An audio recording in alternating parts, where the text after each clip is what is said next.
So how many people here have heard of Bayes' theorem? Yeah, that's most of you.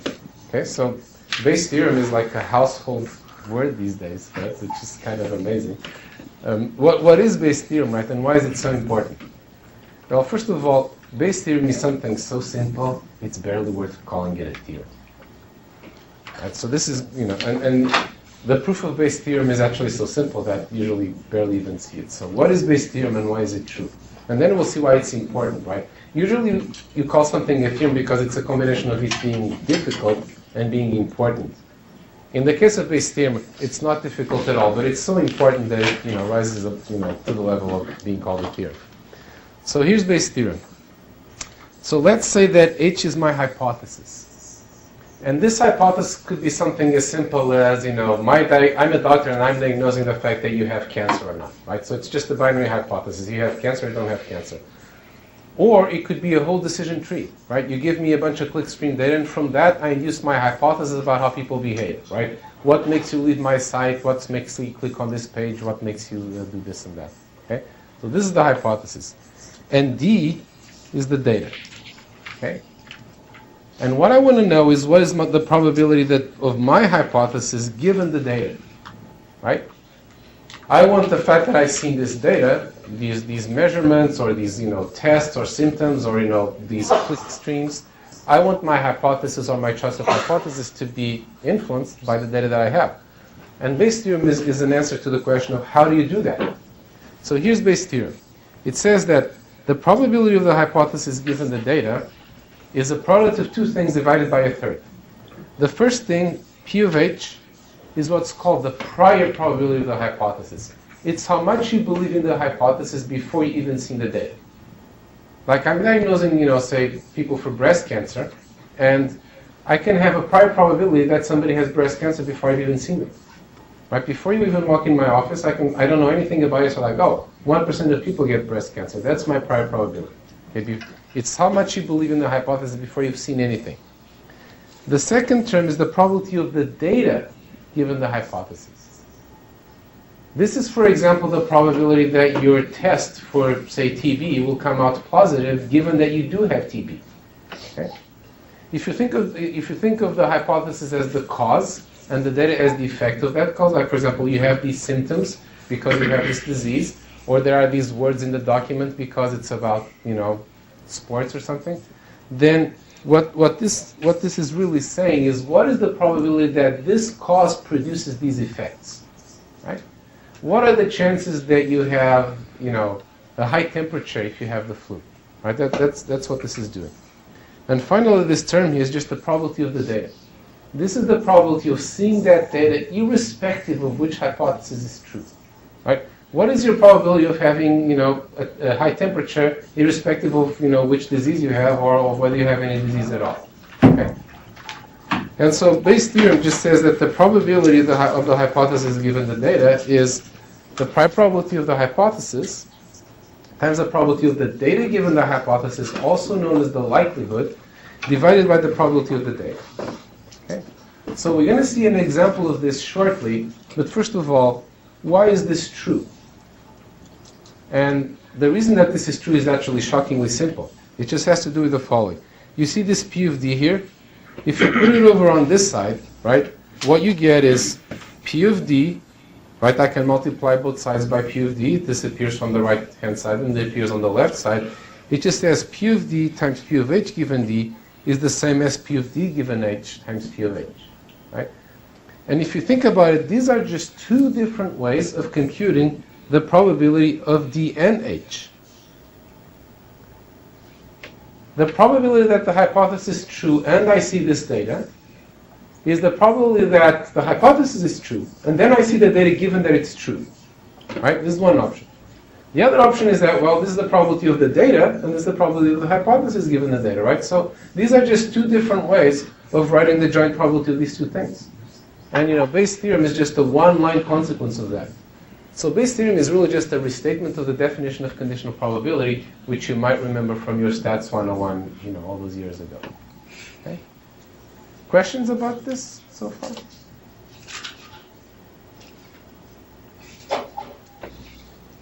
why is this important for us? Right? So we're doing machine learning. Let's say we're learning, decision trees. We want to choose a good decision tree. Right? How do we choose what is the best decision tree? Right?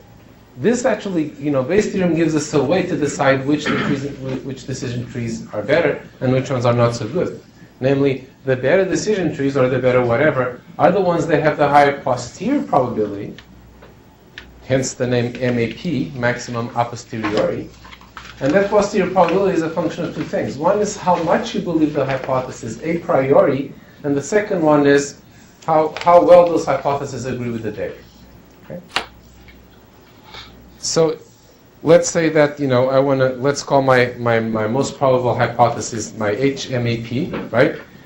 HMAP is the hypothesis that maximizes P of H given D, okay? So argmax H in H means the hypothesis in H that maximizes this expression, okay? So, okay, very good. I want to pick the hypothesis that is most likely considering both my prior beliefs and my data, right? And now let's apply Bayes' theorem to that, right? Which means that I can replace this by this, okay? So all I did from this step to this step was apply Bayes' theorem, okay? And so far I haven't gained anything, right? And now in the next step, P of D has disappeared, right? Why has P of D disappeared? Yeah, exactly.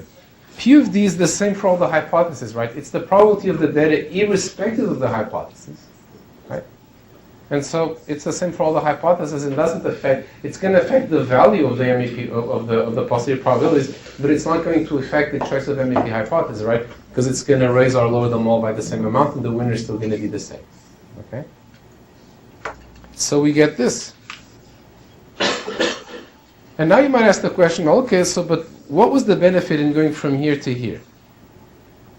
Well, the benefit is that it's hard to figure out what this is, directly.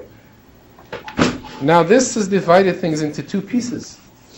One piece is your prior beliefs, right? You can assign higher prior probabilities to the things that you have some reason to believe are true, right? Usually you have a lot of knowledge about the problem, or hypotheses or assumptions that you're willing to make. This is where you can encode them, right? So in Bayesian methods, this is the new place that you have to put in your knowledge of the domain. It's your prior distribution over the hypothesis.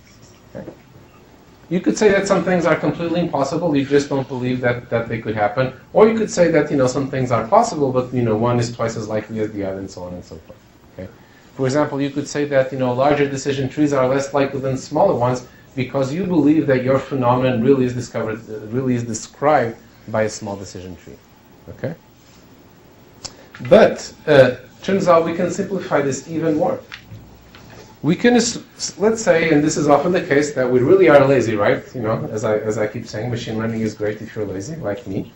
And like specifying prior probabilities is too much work, right? You have to think too much, right? And we want this all to be automatic. Right, so if you don't want to have to figure out what is a good prior probability for each hypothesis, what can you do? Very simple. You can just assign the same probability to all hypotheses. So like, a priori, I don't care. It's like Monsieur Laplace and whether the sun will rise or not before you've ever seen the light of day. Right? So if you assign the same probability to all hypotheses, i.e. you have a uniform prior distribution over the hypothesis, then this part, right, is also going to be the same for everybody, which means that you can do what? Right, you can drop it just like you dropped P of D, right? And then you just get this. You get that the hypothesis that you should choose is the hypothesis that has the maximum probability of the data given the hypothesis. Also known as the likelihood, right? So the likelihood is the probability of seeing the data as a function of the hypothesis, right? And so now I'm calling this HML, where ML stands for maximum likelihood. Okay? And this is actually what typically study in Stats 101. They study, how to find the maximum likelihood hypothesis, and we're going to see an example of that shortly as a reminder. Okay? So what are the pros and cons of going the maximum likelihood way versus going the Bayesian way? One advantage of going the Bayesian way is that you do have this way to encode knowledge about the domain. Okay? The disadvantage is that you have to do that. And some statisticians really quibble with the notion of you just pulling some numbers out of thin air and saying like, well, I believe that a priori, this hypothesis has a probability of, point whatever, right? The question there is like, well, we're supposed to be looking for an objective answer, and this brings in subjectivity. The Bayesian answer to that is that subjectivity is inevitable. And when you use maximum likelihood, right, apparently there's no subjectivity there, but really you're making the assumption that all hypotheses are equally likely a priori, so that assumption is hidden in there anyway. Okay? So there are these two schools of thought in statistics, the Bayesians and the frequentists. The Bayesians believe in subjective probabilities. The frequentists believe that the only legitimate probabilities are things that are the frequency with which something happens, or the limit of that as you do more and more trials. So for a frequentist, it doesn't necessarily make sense to ask the question, what are the chances that, Mitt Romney will be the next president, right? Well, we don't have 1,000 trials of that to compute how many times, he became president versus how many times Barack Obama won, right? But from a Bayesian point of view, it makes sense to ask that question. Like, if I ask you now, make your best judgment, and you can probably come up with something, okay? So for most of this class, we're going to follow sort of like the Bayesian view of things. But it's good to remember that sometimes when we use a prior probability, it's going to be a prior probability that's computed from data, right? We're going to have a set of documents, and some of them are going to be on sports. There's 10,000 documents, 1,000 of them are on sports, and so my prior probability of sports is 0.1, and nobody disagrees with that, right? Bayesians and frequentists both agree with that. What frequentists disagree with is when I say, well, I think that a priori, simple decision trees are more likely. And then the frequentists will go like, well, but why, where did that come from? Okay.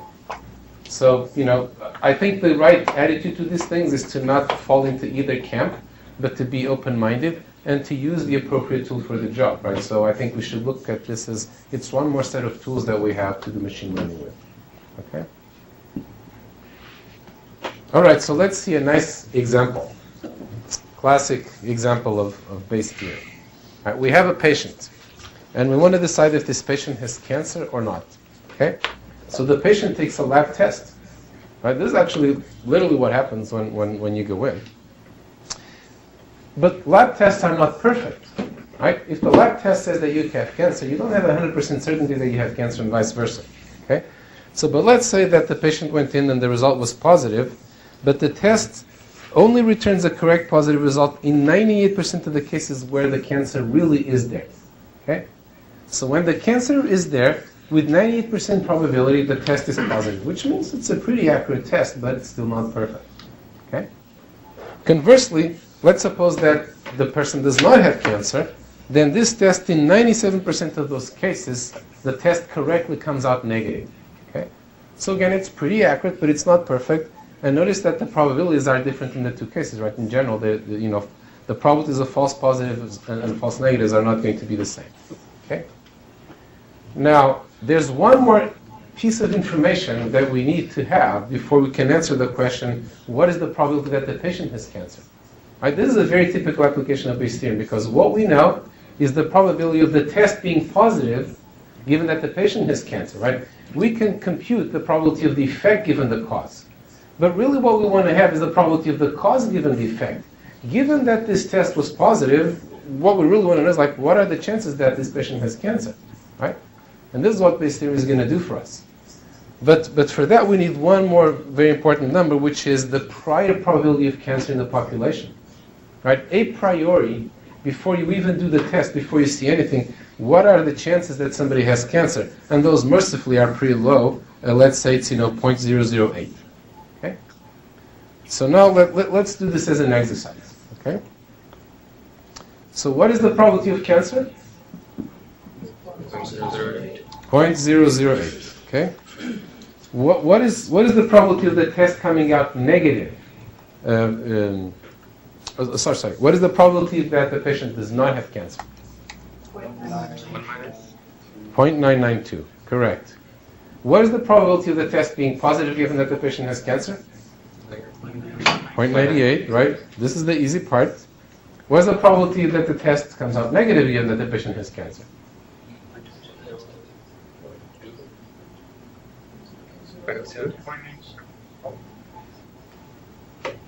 I heard a lot of murmurings, but no clear signal.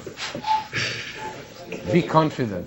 0.02. 0.02, right? Because they have to add up to 1, right? These two guys have to add up to 1, right? Just like these two guys have to add up to 1, right?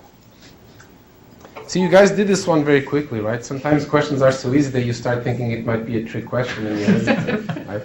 So here, fear not, there's no trick question here. Although there is an error that people very often make, and we'll talk about that shortly, right? So what is the probability of minus given cancer? So what is the probability that the test comes out negative given, that you don't have cancer? 0.97. 0.97, right? And so what is the probability of the test coming out positive given that the patient does not have cancer? Well, that's 0.03, right? Okay, very good. So now, finally, this is just the data, right? This was just, taking what's in the question and doing, knowing that the sum of, each of these two things has to be 1, okay? So now, what is the probability that the patient has cancer given that the test comes out positive? Okay.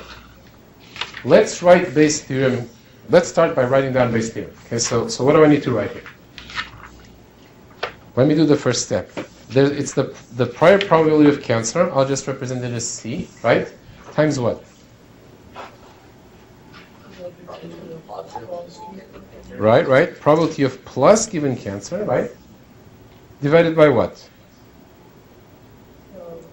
So probability of plus given cancer, right? Divided by what? Probability of plus, right? That's the only thing left to have here, right? Okay, very good. But what is the probability of plus? It's actually something that we haven't seen how to do yet, right? What is the probability that the patient has cancer? The probability that the patient gets a positive test, irrespective of whether they have cancer or not. Be the probability they got a plus given that they have cancer times the probability that they have cancer plus the probability of plus given that they don't have cancer times the probability that we don't have cancer. Yep. Everybody follow that? I can write almost as fast as you can type. Does everybody agree? Right? So this is a new point, right? So let's parse this, right? We're going to look at this, a little bit more detail shortly, but this is the sum of two things: the probability of plus and cancer, right? Plus the probability of plus and not cancer. Right? So let's look at the second one first, right? This one. Obviously, the probability that you have a positive test is the sum of two probabilities. The probability that you have a positive test and cancer, right? And the probability that you have a positive test and not cancer, right? Because, that's all that can happen, right? Anything outside of this, is not a positive test. Okay, so everybody agrees with that part, right? Well, so now, using the definition of conditional probability, right? What is the probability of positive and cancer? Well, it's the probability of cancer times the probability of positive given that you have cancer. Okay? Because this is the type of thing that we do all the time when we're dealing with Bayes' theorem. Okay? And now at this point, so this thing is equal to this, right? And now we've reduced this to the numbers that we already have, right? P of C we know is 0.008, P of plus given C, right? And now notice that the first part of this is just what we just computed, right? So this P of plus given C, P of C appears in both the denominator, in both the numerator and in the denominator, right? And then the other thing is just the same thing, but with not cancer. Okay? So all we have to do at this point is plug in the numbers. Okay? And I encourage you to do that exercise, but let me actually do something much more fun than plug and chug, which is, give me a guess. What do you think this, looking at these numbers here, right? What is your sense of how likely this person is to have cancer? Just give me your intuitive feeling, your gut feeling, intuition. And do not be afraid to be wrong, right? Because nobody's going to get this exactly right. Yeah. Like a few percent. A few percent, like say 5%? 5, yeah. 5%. Okay, so we have one vote for 0.05. Anybody else? So what is your reasoning behind 0.05? Well, so the prior probability is so low that intuitively you need a very accurate test to get to that, to be able to diagnose that. Okay, good. Anybody want to say something else, higher or lower? you will get a free extra 10 points in this class's grade if you answer correctly. Now you're really thinking. 1%. 1%. Okay, anybody want to say more? So isn't this after the test was positive? Yes, no, absolutely. This is after the test, yes. Right. So exactly, notice, right? The test came out positive, right? And you're going to tell this patient, so what you're suggesting, right? And whoever said 1% is doing that even more so, is this person came in, right? They tested positive for cancer. And you're going to tell them, no, don't worry, it's almost certain that you don't have cancer. Are you sure you want to take on that responsibility? What if they die of cancer because of you? Right? This is the decision that, doctors have to make. Right? Second test. No, very good. So, exactly. When in doubt, gather more data, right? Do a second, more accurate test if it's justified, right? This is why in TB, for example, we have both the skin test and the X-ray. The skin test is quick and cheap, but if it turns out negative, then maybe you're good. But if it turns out positive, then now you really want to be sure, and that's when you go for the X-ray. So this is a very common thing to do. Okay, so anybody want to throw out a different number, just for the heck of it? 75%. Okay, 75%. Okay, very good. This is what I like, right? Okay, 20%. Very good. It's getting better and better, right? So 98%. 98%. You score highest for boldness, which may not be for correctness, but okay. So anybody want to say even less than 0.01? 0.05. 0.05. You mean 0.005? 0.05, yeah, sorry. Okay, very good.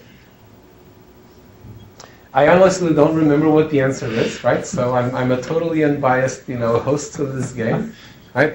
But let me tell you where roughly the answer is going to lie, right? Anybody else want to fall one way or another and share the glory of being right, or the shame of being wrong? Except there's no shame in being wrong. Okay. 85%. Okay, 85. So that's somewhere between these two. Okay. 50%. Very good, right? We were missing that, old faithful, the principle of indifference, right? So that's the spirit, right?